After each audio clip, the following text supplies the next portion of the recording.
Assalamu alaikum. I am Shahid Akhtar from Islamia University College.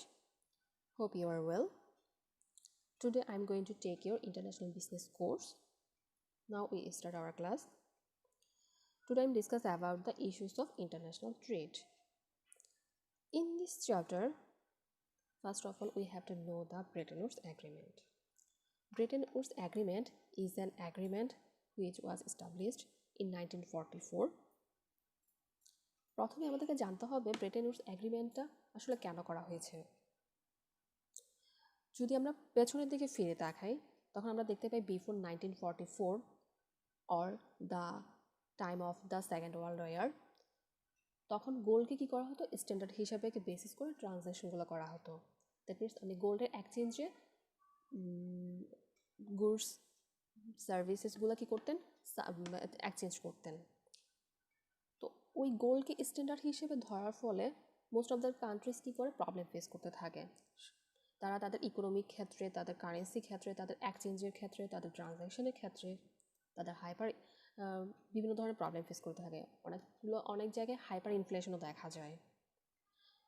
So to solve this problem in 1944 730 representatives from the 44 countries meet at Bretton Woods, New Hampshire town to design the new international monetary system. That means এই gold স্ট্যান্ডার্ডটাকে solve করার জন্য 730টা সদস্য from the 44 countries একসাথে ইউএসের Bretton Woods শহরে একসাথে একটা কনফারেন্সে একত্রিত হয় এবং তারা ওই কনফারেন্সের মাধ্যমে একটা ইন্টারন্যাশনাল মনিটারি সিস্টেম এস্টাবলিশ করে। ওখানে তারা এগ্রিমেন্টে সিগনেচার করে এবং ওই গ্লোবাল মনিটারি সিস্টেমটা এস্টাবলিশ করে। এটাকেই বলা হয় Bretton Woods agreement. That means the Bretton Woods Agreement is the landmark system for monetary and exchange rate management. In this agreement, the rules for commercial and financial relations among the United States, Canada, Western Europe, Australia, and Japan in the mid-20th century. তাহলে যেসব বড় বড় দেশগুলো Europe country, USA, Canada, Australia, Japan যারা যেসব এই economic problem যারা face করছিল তারা সবাই কিন্তু এই এগ্রিমেন্টে কী করে সিগনেচার করে এবং এটা ইন্টারন্যাশনাল মনিটারি সিস্টেম এস্টাবলিশড করে। Now what was the Brereton Woods system? এই ব্রেটন উডস সিস্টেমটা আসলে কী ছিল? ব্রেটন উডস সিস্টেমটা ছিল এমন একটা সিস্টেম যার মাধ্যমে গোল্ডকে রিপ্লেস করা হয় ইউএস ডলারের। দ্যাট মিনস আগে আমরা তো গোল্ডের এক্সচেঞ্জে সব কিছু ট্রানজ্যাকশন করতাম, এখন হচ্ছে গোল্ডকে কী করা হয় বাদ দেওয়া হয়, এখন করা হয় ইউএস ডলারকে স্ট্যান্ডার্ড হিসেবে নেওয়া হয়। কেন ইউএস ডলারকে স্ট্যান্ডার্ড হিসেবে নেওয়া হয়? স্বাভাবিক সবার মনে একটা কোয়েশ্চেন যাচ্ছে। ইউএস ডলারকে স্ট্যান্ডার্ড হিসেবে নেওয়ার পেছনে কারণ হচ্ছে তখনকার সময়ে ইউএসএতে যে পরিমাণ গোল্ড ছিল, ইউএসএ সারা বিশ্বে যে পরিমাণ গোল্ড সাপ্লাই দিত, অন্য কোনো দেশের সে পরিমাণ গোল্ড বা কারেন্সি ছিল না রিপ্লেস করার। ফর দিস রিজন ইউএসের গোল্ডকে কী করা ইউএসের ডলারকে কী করা হয় স্ট্যান্ডার্ড হিসেবে নেওয়া হয় এবং ইউএসের ডলারকে স্ট্যান্ডার্ড হিসেবে নিয়ে তারা কী করে, তারা ইউএসএ ডলারকে গোল্ডের সাথে কনভার্ট করে এবং অন্যান্য দেশগুলো কী করে তাদের কারেন্সিকে ইউএসএর সাথে কনভার্ট করে দেয়। That means the dollar value was 1/35 of 1 ounce of gold. That means আপনি 1 আউন্স গোল্ডের জন্য $35 করে পাবেন। এটাই হচ্ছে ব্রেটন উডস সিস্টেমের জন্য। তাহলে প্রত্যেকটা দেশ কী করে, তারা 1 আউন্স গোল্ডের জন্য $35 করে পেতে থাকে এবং তাদের ট্রানজ্যাকশনগুলো এর বেসিসে কী করে চলতে থাকে। ইন দিস অ্যাগ্রিমেন্ট আমরা কিছু ইস্যু পেয়ে থাকি। A fixed exchange rate system was established. All currencies were fixed to gold, but only the US dollar was directly convertible to gold. Devaluation could not be used as a competitive purposes. A country could not devalue its currency by more than 10% without permission of IMF approval.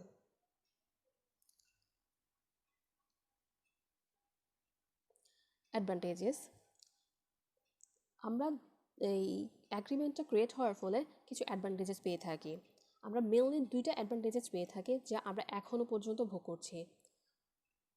one is the World Bank and second one is International Monetary Fund. এই অ্যাগ্রিমেন্টের সময় কিন্তু এই দুইটা প্রতিষ্ঠানও কিন্তু established হয়েছিল। World bank, আমরা অনেকেই জানি ওয়ার্ল্ড ব্যাংক সম্পর্কে। ওয়ার্ল্ড ব্যাংক হচ্ছে বর্তমানে বিশ্ব ব্যাংক হিসেবে পরিচিত আছে। এটা ওয়াশিংটনের এর headquarter. 189 members of the 89 countries এর মেম্বার হিসেবে আছেন। এবং ওয়ার্ল্ড ব্যাংকের মেন মটো হচ্ছে প্রপার্টি ফ্রি ওয়ার্ল্ড। আমরা যদি ওয়ার্ল্ড ব্যাংকের কিছু পাস্ট নিয়ে কথা বলতে যাই, we see in 1944 to 1968, Bank President John McLeod selected the France to be first recipient of the World Bank aid, and the loan was for US dollar $250 million. After 1980, the bank concentrated on the meeting the basic needs of people in the developing world.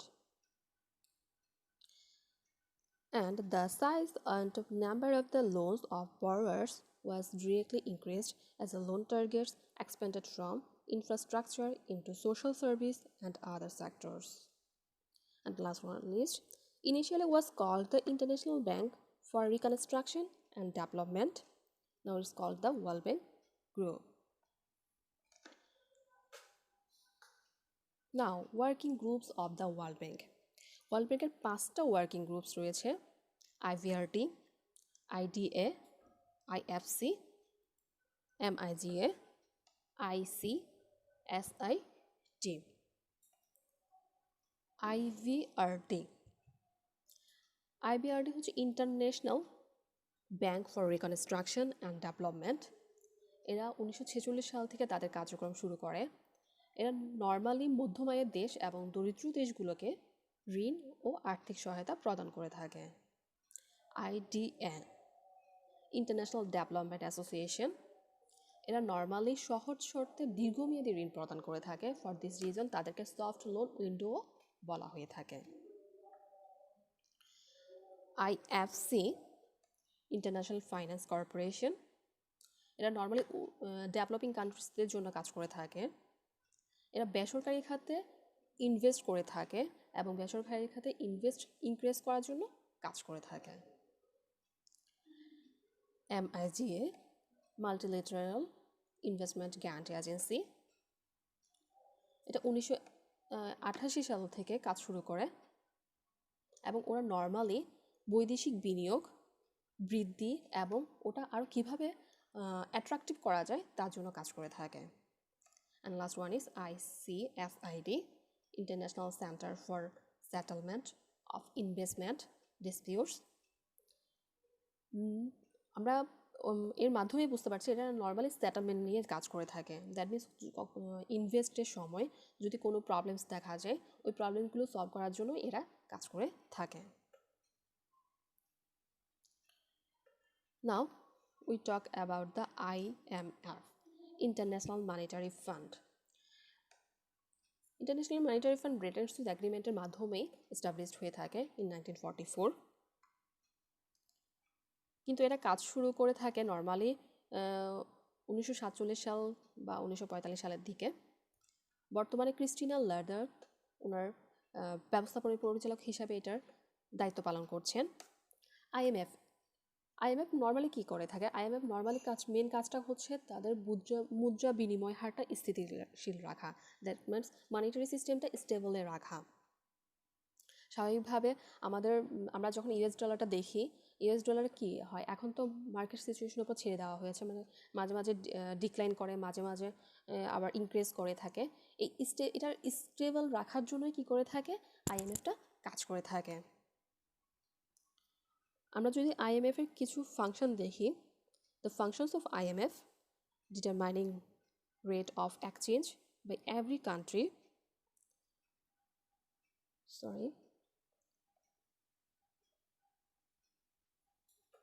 training and technical assistance, fund lending, credit analysis, a central bank, consultancy role. এসব কাজগুলো আইএমএফের মাধ্যমেই হয়ে থাকে। Now we talk about the collapse of Bretton Woods system. Bretton Woods সিস্টেমটা স্বাভাবিকভাবে অনেক দিন টিকে থাকতে পারে না, তারা কিছু প্রবলেম ফেস করতে থাকে এবং ওই প্রবলেমের কারণেই কী করে ব্রেটন উডস এগ্রিমেন্টটা আস্তে আস্তে কী হয় কলাপস হতে থাকে। আমরা এখানে 3টা মেন রিজন দেখব যার কারণে ব্রেটন উডস এগ্রিমেন্টটা কলাপস হয়ে থাকে। First one is confidence problem, second one is adjustment problem and third one is liquidity problem. দেখেন কনফিডেন্স প্রবলেমটা কী ছিল।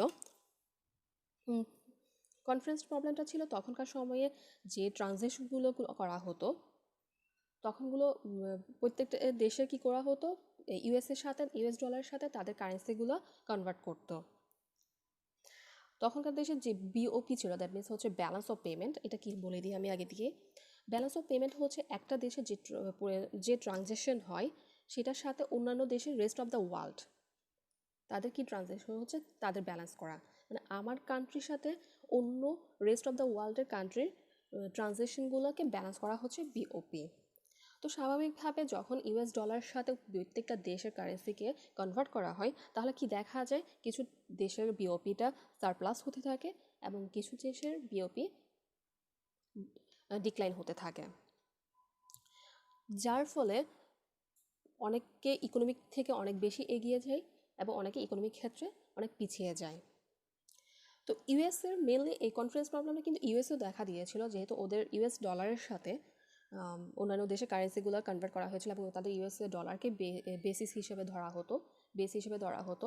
তাহলে ইউএসএ কী করে, তারা তাদের ইকোনমিক গ্রোথটা কিন্তু সারপ্লাসের দিক দিয়ে না দিয়ে ডিক্লাইনের দিক দিয়ে যাচ্ছে।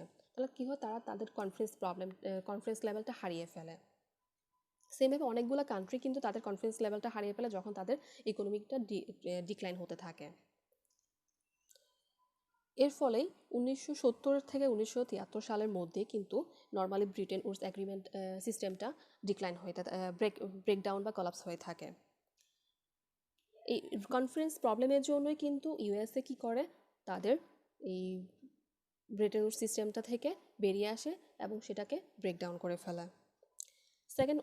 সেকেন্ড প্রবলেম ইজ হচ্ছে অ্যাডজাস্টমেন্ট প্রবলেম।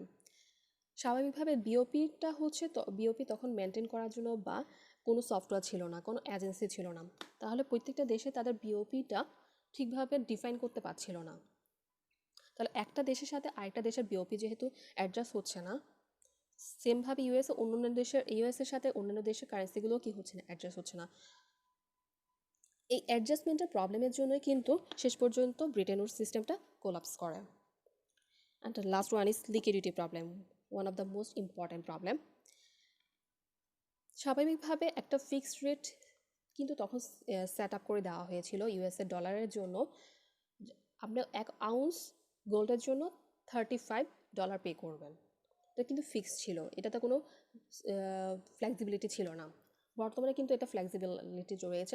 এখন বর্তমানে আমাদের ইউএস ডলারকে মার্কেট সিচুয়েশনের উপর ছেড়ে দেওয়া হয়, দ্যাট মিনস ডিম্যান্ড অ্যান্ড সাপ্লাইয়ের উপর ভিত্তি করে কিন্তু ওটা ওঠানামা করে, কিন্তু তখন এটা ছিল না, তখন হচ্ছে ফিক্সড ছিল। দ্যাট মিনস হচ্ছে আপনি 1 আউন্স গোল্ড দিবেন, $35 পাবেন। এর ফলে কী হয়, ইউএসএ থেকে তাদের লিকুইডিটির পরিমাণটা, তাদের ডলারের পরিমাণটা দিন দিন কমতে থাকে, যার কারণে তখনকার সময়ে যে প্রধানমন্ত্রী ছিলেন ইউএসের নিক্সন, তিনি কি করেন, এই ব্রেটন উডস সিস্টেমটা বন্ধ করার সিদ্ধান্ত নেন এবং এইসব কারণে শেষ পর্যন্ত কী হয়, দ্য ব্রেটন উডস সিস্টেমটা কলাপস করতে থাকে এবং বর্তমানে আমরা নতুন একটা মনিটারি সিস্টেম যার ফলে আমরা নতুন একটা মনিটারি সিস্টেম পেয়ে যাই। That's all for my class, today's class. Hope you are well. Stay home, stay safe. Assalamu alaikum.